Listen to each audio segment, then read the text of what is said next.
I'm reinventing myself. I'm me and nobody else. Ooh, I can't help but smile.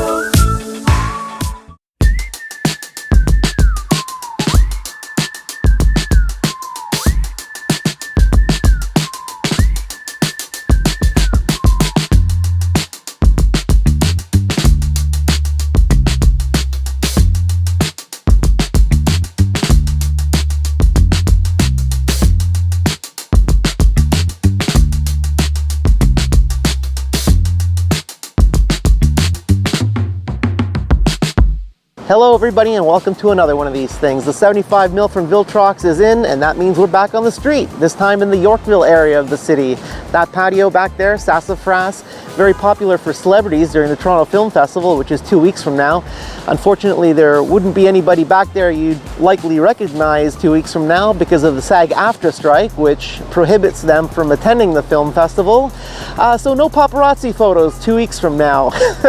Anyway, maybe some photos of other people today. Let's see how this lens performs. This is one of those neighborhoods where if you see a black Escalade or Denali and a guy that looks like this, there's a good chance he's a private driver just waiting for his client to come out of a store or something. So depending on where you are in the world, you might describe this as Toronto's High Street. In that case, technically, Toronto's got three. That'd be Bloor Street, Cumberland Street, and Yorkville Avenue. I know some might find it a little bit over the top, but I really do enjoy people watching in this neighborhood. You do find some people that are actually really tastefully dressed, in my opinion. So I have to say this lens is exactly what I expected. I know from hearing some of the reviews, the autofocus isn't 100%.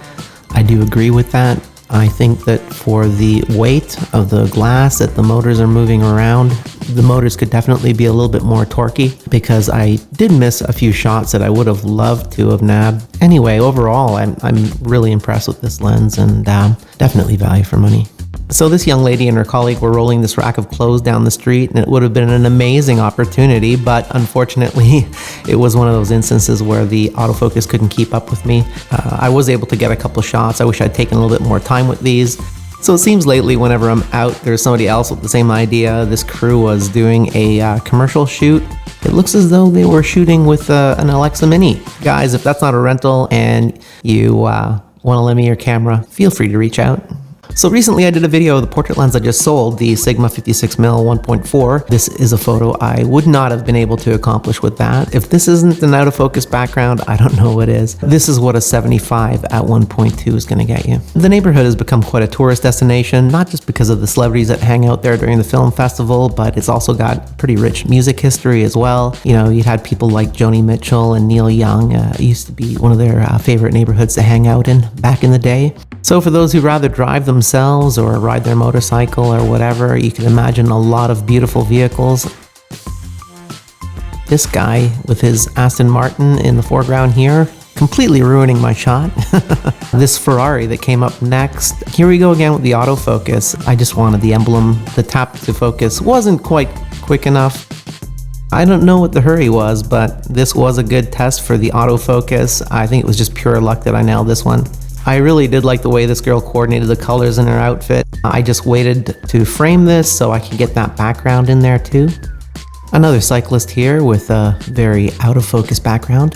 So being a pretty social guy and working at home alone most of the time, I really do like taking the opportunity to meet people when I'm out doing one of these things. This guy playing the steel drums was fantastic. He's just pretty much winging, I think, by ear. I've mentioned this before as well. I like using my portrait lenses every once in a while to shoot some video. So this gave me a chance to shoot some video as well and give that a test. So the reason I use a portrait lens for doing something like this is twofold. One would be the reach, and the second would be the speed. When you're shooting something like this, it might be in a dark club or something like that, and of course you get that intimate feeling of the performance as well too when you can get rid of those distracting backgrounds. It got surprisingly chilly and I was ready to head home. I saw this coming out of the subway and I thought that before I leave I'm going to get a shot of it. So when I was photographing that building, I noticed there was somebody beside me doing the same with their cell phone, and it was this guy. His name's Clarence. Very interesting guy. His arm was in a sling, actually. You can't really see it, but apparently he had an electric scooter accident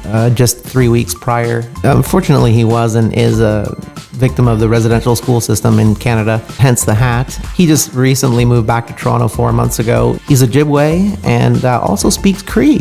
Clarence, if you managed to see this video, I know you were concerned about how big your ears looked in this photo. They look fine, man.